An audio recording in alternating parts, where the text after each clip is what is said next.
powerful weapon is that no one knows who we are. A real spy is the one no one suspects.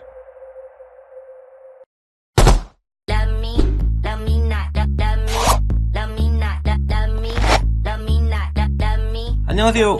쌍둥이 아빠의 쌍빠입니다. 지금 보신 인트로 뭔가 무시무시하면서도 엄청난 비밀이 숨겨져 있을 것 같죠?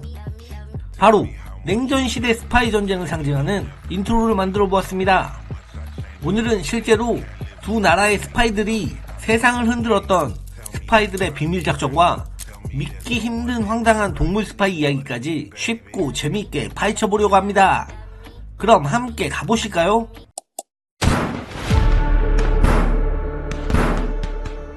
때는 2차 세계대전이 끝난 1945년 이후 전 세계는 크게 두 나라를 중심으로 돌아가기 시작했습니다.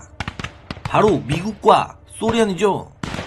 두 나라 모두 엄청난 힘을 갖게 됐는데 서로 정면으로 싸우면 핵무기 같은 무서운 무기를 쓸지도 모른다는 두려움이 아주 컸습니다. 그래서 서로 직접 총을 쏘는 대신 몰래몰래 정보를 빼내고 다른 나라를 자기 편으로 끌어들이고 때론 비밀작전까지 펼치면서 서로를 견제하는 일명 냉전시대로 들어갔습니다. 냉전이란 말은 총성이 울리지 않는 전쟁 같아서 붙었다고 생각하시면 됩니다. 하지만 사실 속은 아주 뜨거웠다는 게 함정이죠. 두 나라가 직접 싸우진 않았어도 누가 더 빠르게 좋은 정보를 얻느냐에 따라서 국가의 힘이 왔다 갔다 했습니다. 그래서 스파이, 즉 첩보원들의 활약은 엄청나게 중요해졌습니다. CIA, KGB, MI6 같은 이름도 이때부터 본격적으로 유명해지기 시작했습니다. 그럼 이제 이렇게 탄생한 스파이들의 진짜 이야기를 좀 더 깊이 들여다보겠습니다. 놀라운 에피소드가 가득하니까 집중 부탁드리겠습니다. 앞서 냉전이란 무엇인지 간단하게 말씀드렸는데요. 사실 이 냉전을 주도한 건 미국과 소련, 딱 이 두 나라였습니다. 오늘은 이 둘이 어떻게 대립하게 됐고 그 사이에서 스파이를 좀 더 구체적으로 살펴보겠습니다. 2차 세계대전이 끝난 뒤 전 세계는 혼란 속에서도 승자처럼 떠오른 두 거인이 있었습니다. 미국은 막대한 경제력과 군사력을 갖춘 자본주의의 상징, 소련은 독자적인 경제체제와 강력한 군대를 자랑하는 공산주의의 진영의 대표였죠. 둘 다 우리가 세상을 올바른 길로 이끌 수 있다고 믿었습니다.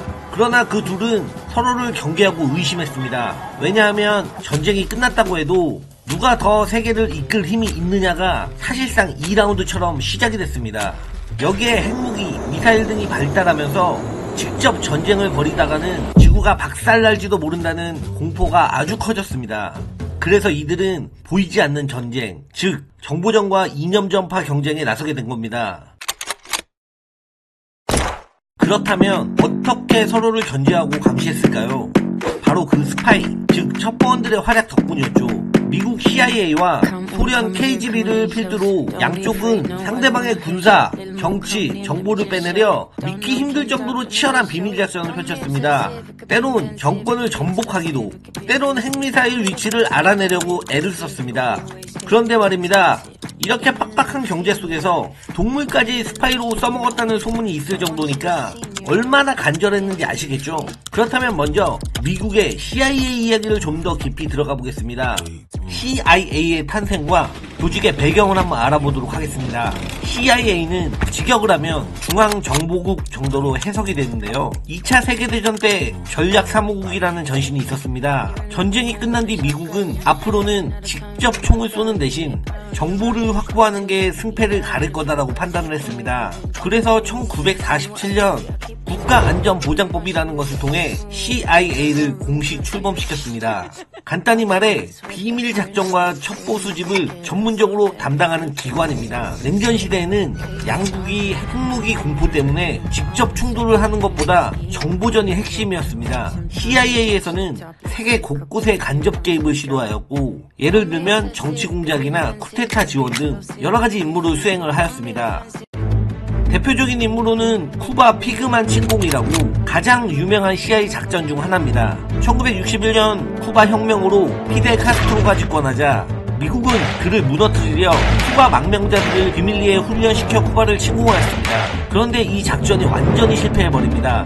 망명군이 해안가에서 곧바로 격파됐고 미국 정부가 뒤에서 조종을 하고 있다는 사실이 드러나면서 케네디 대통령이 크게 욕을 먹었습니다.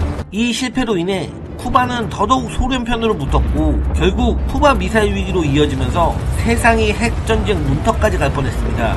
한마디로 CIA가 벌인 한 번의 작전 실패가 전 세계를 위험에 빠뜨릴 뻔했습니다. 대표적인 작전 중 두 번째는 중동 남미 쪽에 개입을 하였습니다. 정권 전복이라든지 쿠데타 지원이라든지.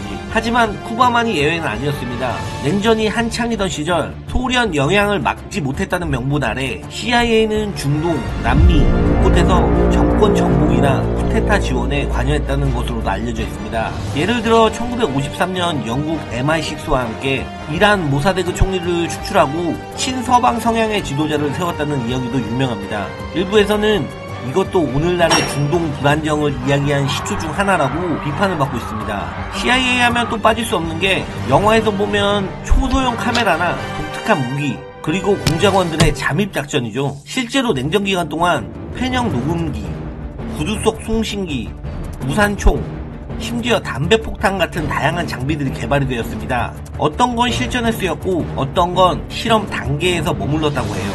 나중에는 정찰기, 위성 스파이, 드론 등 하늘에서 정보를 수집하는 기술이 발전하면서 CIA의 첩보 역량은 더욱 강화됐습니다. CIA가 전 세계 정보전을 이끌며 많은 성공 사례를 만들기는 했습니다. 하지만 동시에 피그스만 침공처럼 엄청난 실패나 예산 낭비, 심지어는 인권 침해 논란도 있었습니다. 그럼에도 불구하고 냉전 시대는 CIA의 전성기라고 부르는 사람들이 많이 있습니다. 왜냐하면 이 기관이 실제로 역사의 흐름을 바꿀 만한 힘을 가지고 있었다는 뜻이니까요. 자, 그렇다면 이와 맞서는 소련의 KGB 쪽은 어떨까요? 방심할 수 없는 상대였다고 하는데 다음 파트에서 살펴보도록 하겠습니다.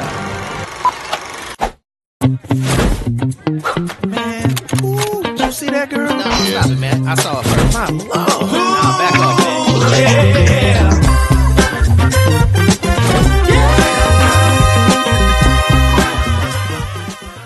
자, 그럼 KGB 파트로 넘어가도록 하겠습니다. 소련에서 KGB라고 불리는 말 그대로 국가안보위원회가 있었습니다. 1954년부터 1991년까지 소련이 해체될 때까지 유지됐습니다. 사실 그 전신으로 NKVD 같은 혁명 이후의 비밀경찰 정보기관이 쭉 있었고 이를 통합 재편한 결과물이 KGB입니다. 한마디로 소련 내부의 정치경찰이자 해외 첩보 공작을 담당하는 비밀 정보기관 역할을 동시에 했다는 게 특징입니다.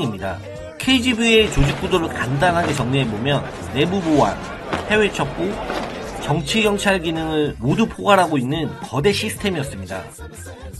그들의 핵심 임무는 국내 반체제 감시, 탄압, 공산당에 반대하거나 체제에 불만을 가진 시민, 지식인, 예술가 등을 검열하고 사찰하며 때로는 구금, 추방, 수용소 수감 등 강경책을 펼치기도 하였습니다. 그리고 음모론 중 하나지만 암살에 관련된 일을 많이 하기도 한다고 합니다. 이 부분은 나중에 새로운 컨텐츠로 만들어 보도록 하겠습니다.